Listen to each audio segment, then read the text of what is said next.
I believe that conversational AI is going to hold huge potential for news, and it's going to be able to connect us to our audience even more than we've possibly ever been able to do before.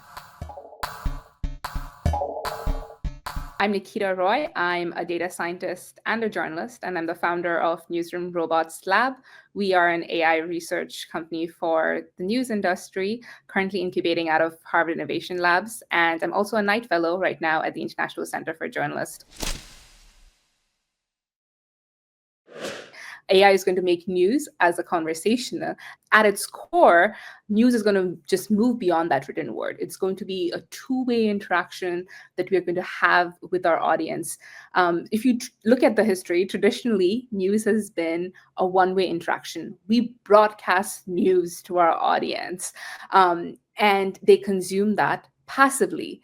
But with AI, this new two-way dynamic occurs. It makes it interactive, it makes it personal, and at the same time, it's able to adjust to the understanding and level of knowledge of our audience. So just imagine having a personal journalist at your fingertips that understands your interests and your knowledge gaps.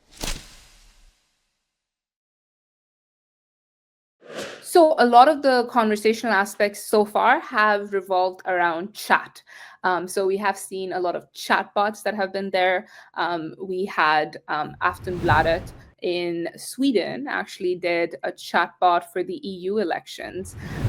In the Washington Post, you have a chatbot for their climate coverage. At the San Francisco Chronicle, you have a chatbot for their food and wine coverage. So these are all places where their audience and the subscribers can go and actually have a conversation with particular beats or about particular topics. But what I'm actually talking about is through voice, interacting with it one-on-one, because we actually tend to be more expressive, have much bigger, thoughtful questions sometimes when we're talking to something instead of typing it, because that's a much more natural way for us to communicate.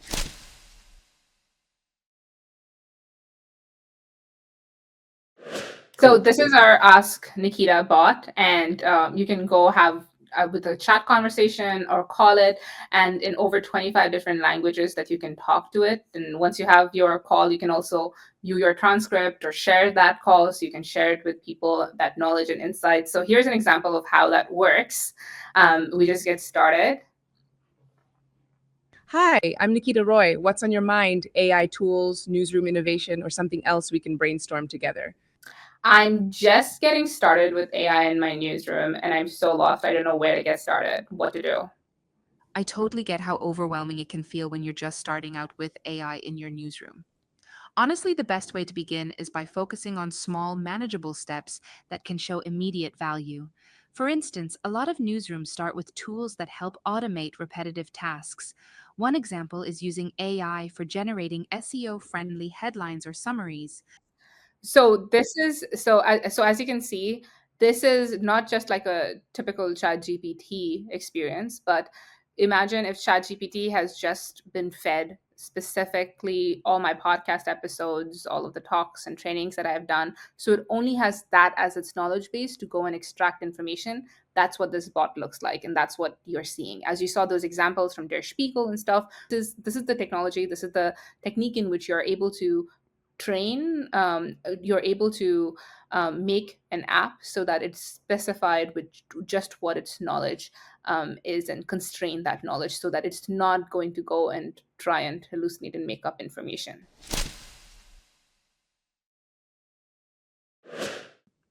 Yeah, I think that involves rigorous testing that we have done and we have been doing. And I think it's also a matter of just unleashing this to the public and seeing how our audience behaves. And again, my particular audience expects this from me.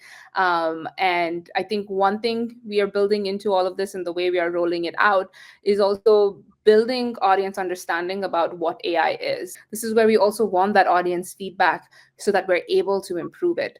But in general, I think it's a time for experimentation. And these systems are getting better and better. One thing I always say is don't build and prepare for the technology of today. We have to prepare for the technology of tomorrow. This is just the beginning that we are still at in this very transformative era. So when I talk about conversational AI, I'm not just talking about creating a clone like mine. It's a completely different product, a different audience that we have.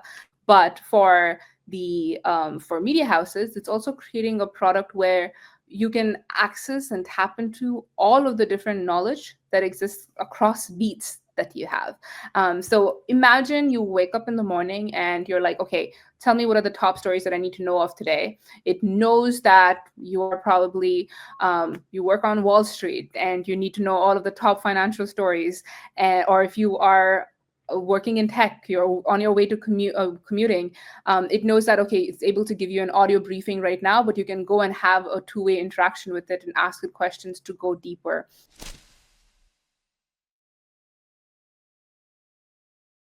Everything starts with AI literacy in the newsroom. If your journalist, if your editorial team does not understand exactly what AI is, how to use it, and what its potential are, then we are actually putting our industry behind in this technological evolution.